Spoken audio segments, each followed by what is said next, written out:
Hi guys, welcome to the channel. In today's video, I'm going to show you how you can turn on message deliver tick mark on Messenger. So the first step you simply need to do is to open Play Store, search for the Messenger, click on that and you need to update Messenger application. As you can see my Messenger is updated.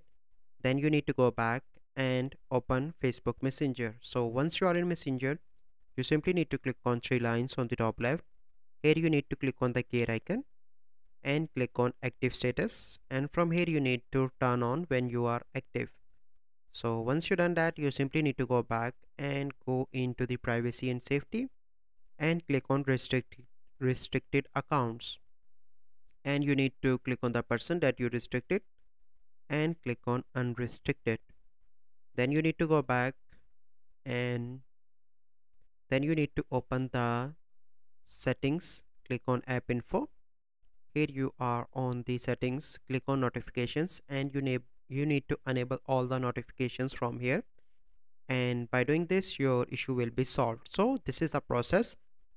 I hope you find this video helpful. If you find this video helpful, must like this video, subscribe to our YouTube channel for future videos. We'll see you in the next video. Thank you. Have a good day.